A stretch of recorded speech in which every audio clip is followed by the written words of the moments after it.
And Hugh and Dwayne are the owners of the barn at Killin B&B at Lake Ohau. They were among those who went on the buses to check out the damage today, and they join us live from Twizel. Good evening, Hugh. Must be a pretty tough day for you guys. It's like living a dream, but it's really a nightmare, Lisa. It's just, you can't describe how we all felt today. It's been, and I hate using the word surreal because it's been a sort of a phrase we've been saying, but it very surreal. I'm finding hard words to think of that are going to describe it. So, Hugh, you were both on the bus that returned into the village today? Lisa, yeah, we were on bus number 3. It was quite an emotional trip into the valley. Once we turn off State Highway into our own Lake Ohau road, we feel like we're coming home, back to our piece of paradise, our happy place.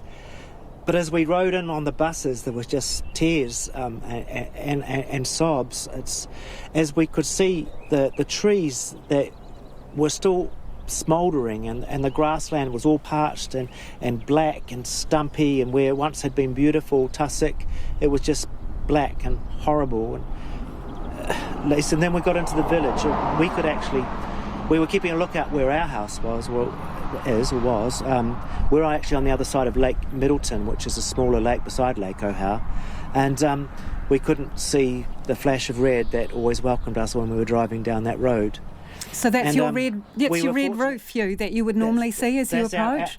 It's our red barn, yeah, absolutely, and it wasn't there, even through the trees. But then we were lucky enough to be with a lot of friends and our neighbours, and I think it was a very special, I don't want to use the word journey, but it was a trip at the starting of our healing process. But it was just, as Janet said earlier, it was like a bomb site. It was like a nuclear holocaust had happened, and there was just houses that used to be there weren't there, and just a big pile of ash. And sometimes it was unrecognisable structures there. But then every now and again there'd be a house that was unscathed, and they had daffodils growing outside on their lawn.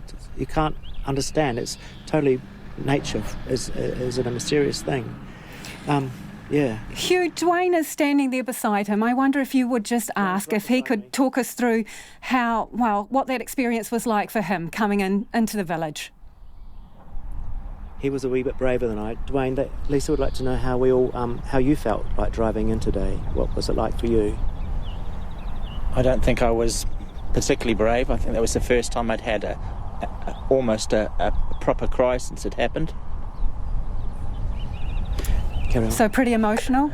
There was still laughter on the bus and camaraderie between neighbours and friends, and it was just highs and lows and valleys and peaks of emotion, and just bizarre seeing the landscape scarred and then the village not there, and parts of it are there. Hugh, when you talked about your house, you said where it is, where it was, where it is. Do you know for sure if any part of it has survived in terms of your house? Lisa, well, earlier in the report, Lisa, you heard Chris Spears, that's my dad, and he was buggering around with a bloody Jeep. And meanwhile, the place is burning down like Atlanta and gone with the wind, and we're part of some bloody holocaust, and there was flames flying everywhere. We're a 3-generational house, and we also had guests in that night too. So my priority was safety first, get everybody out, then get the animals, and Dad's stuffing around with his bloody Jeep. Anyway, long story short, we lost Dad in the panic, and we only learned hours later that he was in a safe place, which was further up Lake Ohau Valley. We'd been shuffled down back to Twizel actually, but no cell phones. You grab what you can. We were lucky enough to grab our cell phone and a laptop, but we just had our pyjamas on and unfortunately some socks, and anyway, when you see the side of the village, and I'm sure that you will all see it later on, maybe tomorrow, that it was just like it's a wonder no one perished. It's totally amazing. It's we are lucky that no one has died. We do have something. We've got each other and our lives. What does that place mean to you? to you and Dwayne?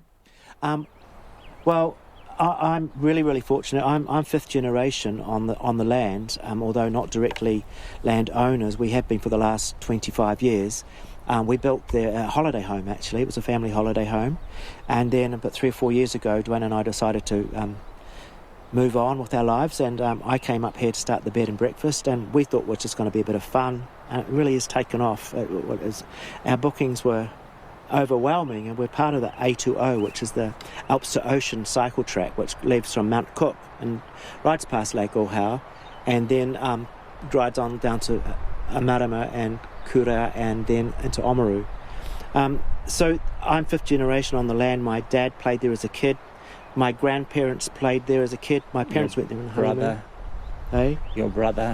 My brother's buried there too. We lost our brother several years ago, and his remains are on the property, so it's really, really special to us. Also too, my great-great-great-grandfather was the first guy to introduce salmon to New Zealand, and he liberated the first lot of salmon into the Ōhau Lake in the early 1900s. So, DNA of Ōhau is in my soul. And we love the fact that people come to see us, because you've got to want to come to Ōhau to see it's not on the way to anywhere. And they take with them a happy place, and we love sharing our happy place with people. And we're looking forward to the future that we will share again.